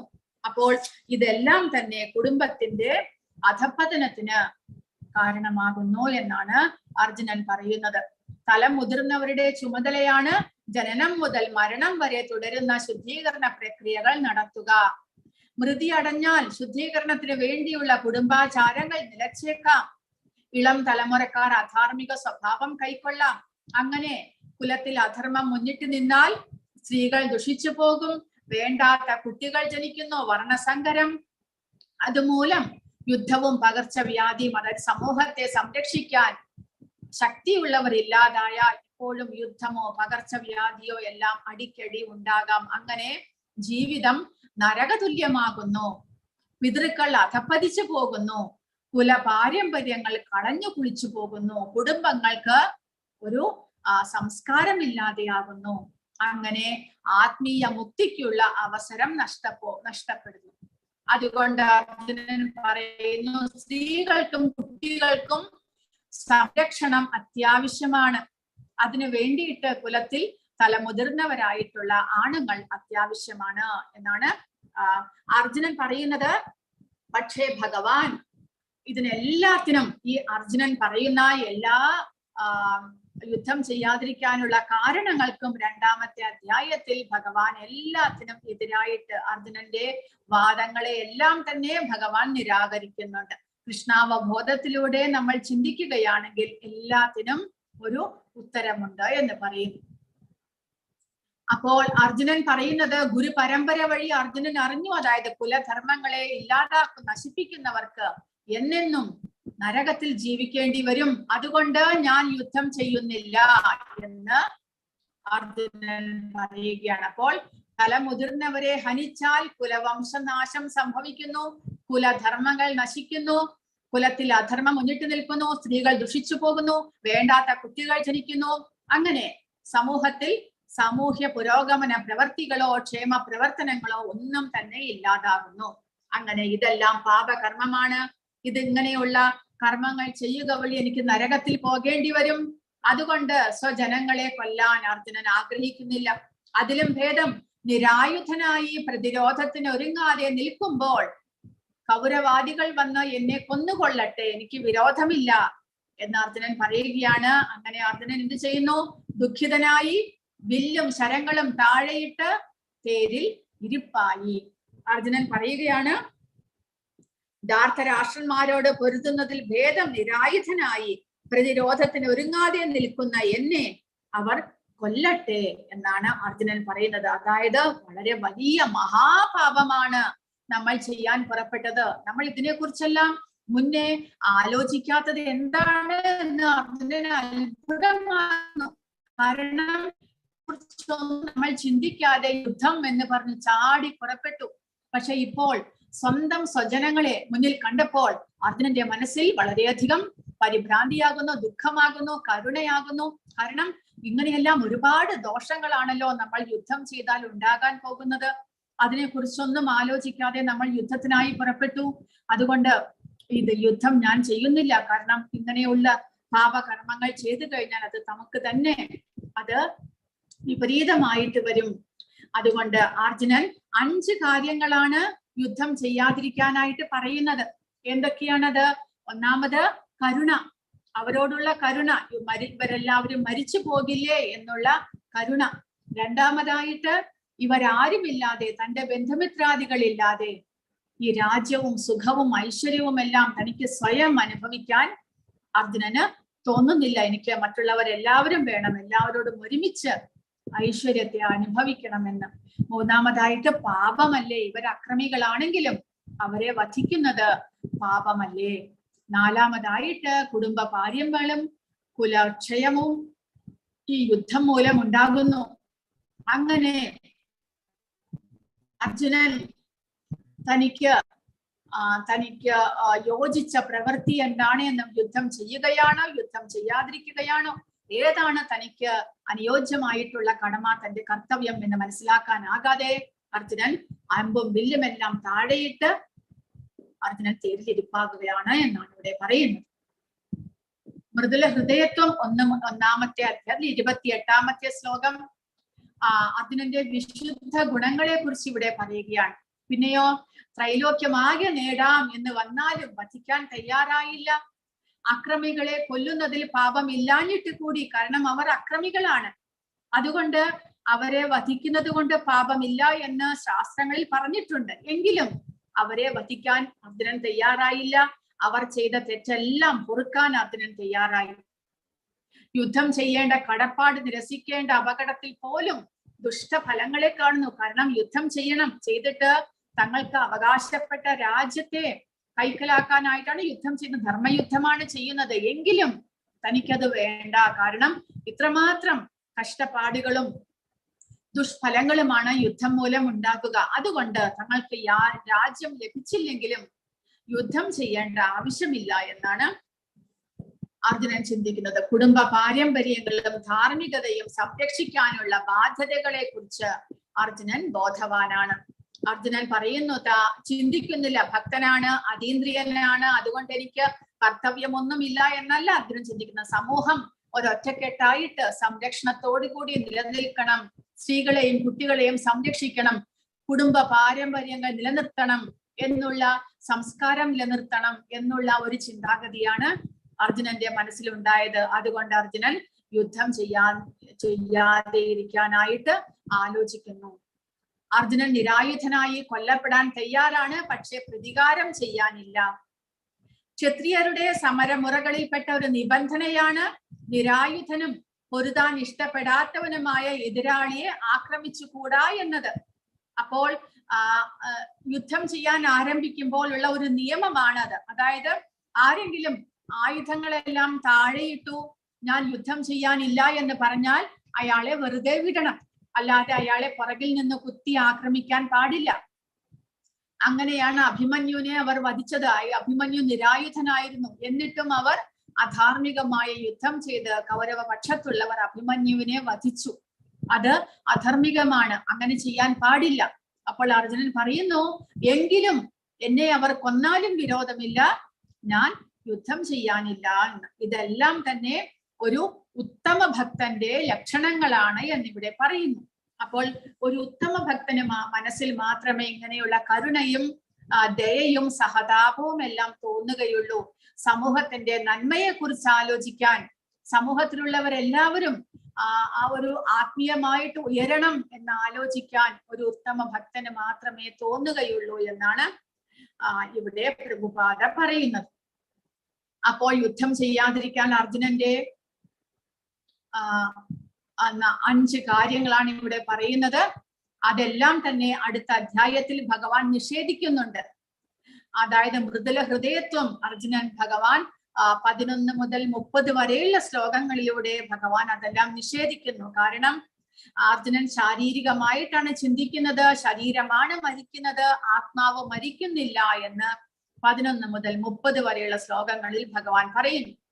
രണ്ടാമതായിട്ട് അർജുനൻ പറയുന്നത് ഈ തന്റെ ഐശ്വര്യവും സമ്പത്തും എല്ലാം ആസ്വദിക്കാൻ മറ്റുള്ളവരും കൂടെ വേണമെന്ന്. അതും ഭഗവാൻ നിരാകരിക്കുന്നു. 31 മുതൽ 32 വരെയുള്ള 2 ശ്ലോകങ്ങളിൽ ഭഗവാൻ പറയുന്നു, ക്ഷത്രിയന്മാർക്ക് ഒരു വരമുള്ളത് എന്തെന്നാൽ അവർ യുദ്ധക്കളത്തിൽ മരിച്ചു വീണാൽ അവർക്ക് നേരിട്ട് സ്വർഗത്തിലേക്ക് പ്രവേശിക്കാം, അവിടെ പോയി സ്വർഗീയ സുഖങ്ങൾ ആസ്വദിക്കാം.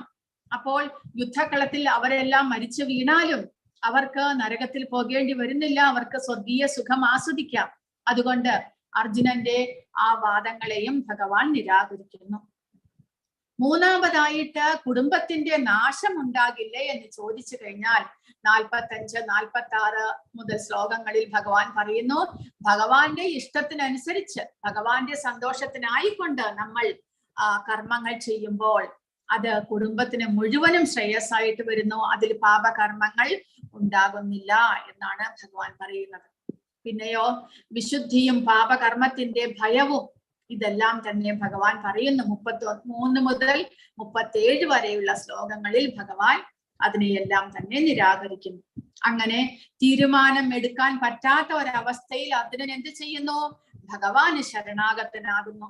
എനിക്ക് ശ്രേയസ്കരമായിട്ടുള്ളത് പറഞ്ഞു തരൂ, ഞാനിപ്പോൾ അങ്ങയ്ക്ക് ശരണാഗതനായിട്ടുള്ള അങ്ങയുടെ ശിഷ്യനാണ് എന്ന് പറഞ്ഞുകൊണ്ട് അർജുനൻ ഭഗവാന് ശരണാഗതനാകുന്നു. അങ്ങനെ ശത്രുവിനെ കീഴടക്കുകയാണോ, അല്ലോ ശത്രുവിനാൽ കൊല്ലപ്പെടുകയാണോ, യുദ്ധം ചെയ്യണമോ ചെയ്യാതിരിക്കണമോ, ഏതാണ് തനിക്ക് ശ്രേയസ്കരമായിട്ടുള്ളത് എന്ന് അറിയാനായിട്ട് അർജുനന് സാധിക്കുന്നില്ല. അങ്ങനെ അർജുനൻ ഭഗവാന് ശരണാഗതനാകുകയാണ് അടുത്ത അധ്യായത്തിൽ. ഹരേ കൃഷ്ണ. ഇത്രയുമാണ് ഇന്നത്തെ അധ്യായത്തിൽ പറയുന്നത്.